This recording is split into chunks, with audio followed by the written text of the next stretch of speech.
Hello everyone. आज ये हमारा थर्ड लेक्चर है sexual reproduction of flowering plant का और आज हम पढ़ेंगे पोलन ग्रेन्स। स्टार्ट करते हैं। Point number 1, they develop from pollen mother cell by meiosis division. ये पोलन मदर सेल से बनते हैं। Meiosis pollen mother cell meiosis करता है जब बनते हैं। अभी हमने पीछे पढ़ा था माइक्रोस्पोरोजेनिस में यही। They represent the male gametophyte. Pollen grain के अंदर ही मेल गैमेट होते हैं। Pollen grain are spherical in shape. Pollen grain की शेप स्फेरिकल होती है। Point number 4, pollen grain is 25 to 50 micrometres in diameter. Pollen grain 25 से 50 माइक्रोमीटर्स होता है डायमीटर में। Pollen grain has prominent two layered wall. Pollen grain की दो wall होती हैं। आउटर लेयर जो होती है एक्साइन होती है, inner layer intine. Exine it is outer layer and is made up of sporopollenin which is one of the most resistant organic material known। ये इसकी आउटर लेयर है, स्पोरोपोलिन से बनी होती है और ये एक्साइन जो है स्पोरोपोलिन से बना होता है। और स्पोरोपोलिन बहुत ज़्यादा रेजिस्टेंट ऑर्गेनिक मटेरियल है। इट कैन विदस्टैंड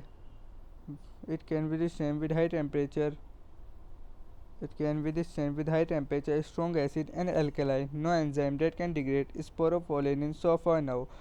ये इसे प्रोटेक्ट करता है हाई टेम्परेचर से, स्ट्रॉन्ग एसिड से, एल्केलाइन से। ऐसा कोई एंजाइम नहीं है अभी तक जो स्पोरोपोलिन को डिग्रेड कर सके। Exine has prominent aperture called जंप pore where sporopollenin is absent. Exine के पास एक प्रोमिनेंट अपर्चर होता है, एक होल होता है जिसे हम जंप पोर कहते हैं। वहाँ पे स्पोरोपोलिन एब्सेंट होती है। Intine it is the inner layer। it is thin and continuous layer made up of cellulose and pectin। ये इनर लेयर होती है, थिन और कंटिन्यूस लेयर होती है। ये सेलुलोज और पेक्टिन से बनी होती है। एक्साइन का एक और बहुत इंपॉर्टेंट फीचर है, वो है pollen grain is well preserved as fossil because of the presence of sporopollenin.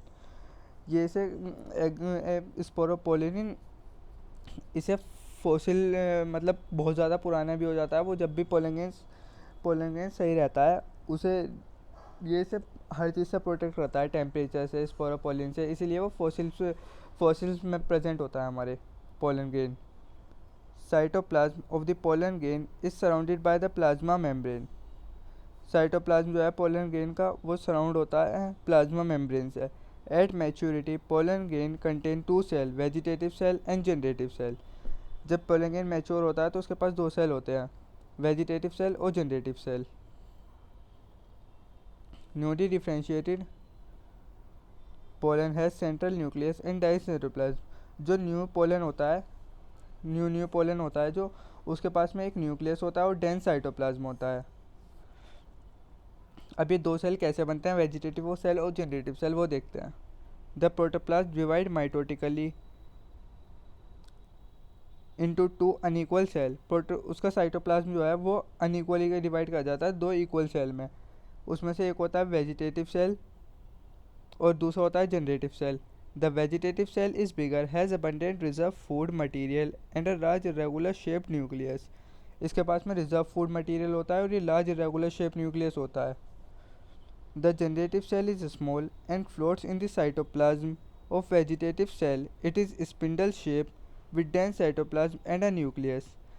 Generative cell जो होता है वो स्मॉल होता है, वो वेजिटेटिव सेल के साइटोप्लाज्म के अंदर फ्लोट करता है, मतलब वेजिटेटिव सेल के साइटोप्लाज्म में प्रेजेंट होता है।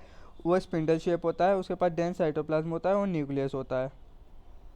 In over 60% of angiosperm pollen grain shed at this two cell stage. 60% जो एंजियोस्पर्म है पोलन ग्रेन शेड कर जाता है दो सेल स्टेज में। और जो रिमेनिंग है the generative cell divide mitotically to give rise to the two male gamete before the pollen grain shed। Generative cell divide करता है दो मेल गैमेट में पोलन ग्रेन शेड होने से पहले। यहाँ पे 3 सेल स्टेज हो जाती है। एक बार डायग्राम से समझाते हैं शुरू से। अभी तक हमने क्या क्या पढ़ा है। हमने माइक्रोस्पोरोजेनिस में पढ़ा था पोलन मदर सेल जो रहता है वो म्योसिस कर लेता है और माइक्रोस्पोर टेट्राड बना लेता है।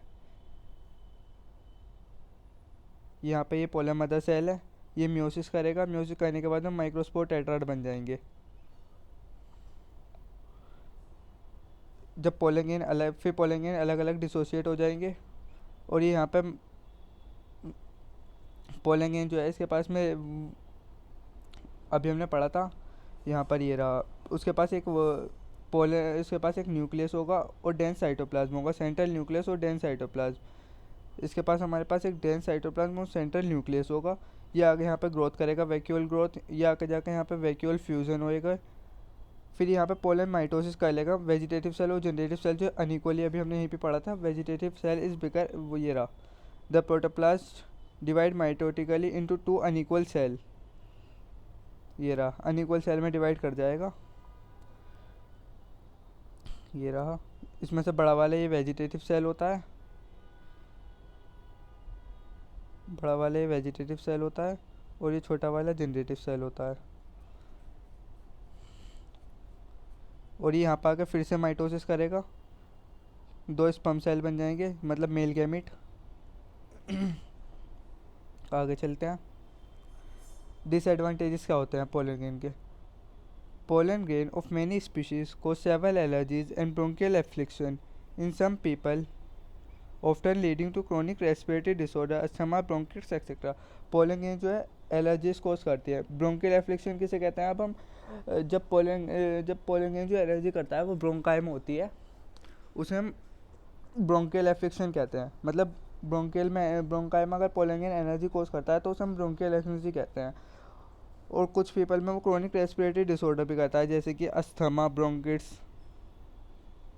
पार्थिनियम और कैरेट घास that come into India as a contaminated with imported weeds cause pollen allergy. ये पार्थिनियम जो है इसका दूसरा नाम कैरेट ग्रास भी है, हम उसे नॉर्मली कैरेट ग्रास भी कहते हैं।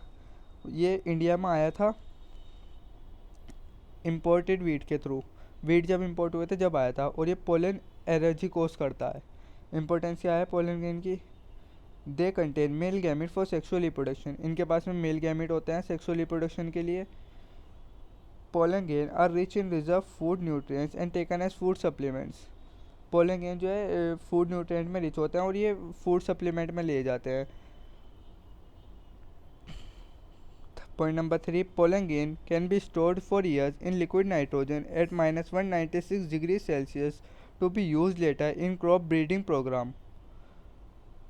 पोलन ग्रेन जो है स्टोर करा जाता है लिक्विड नाइट्रोजन में -196 डिग्री सेल्सियस पर, जिससे कि हम उसे बाद में यूज़ कर सकें। पोलन बैंक जो होते हैं उनमें स्टोर किया जाता है ये, जिससे कि हम उसे बाद में यूज़ कर सकें पोलन को। ये यहाँ पे ये पूरा हो गया। आप इसे एक बार एनसीईआरटी में से देख लेना, रीड कर लेना पोलन ग्रेन के पूरे उसको। Okay, thank you.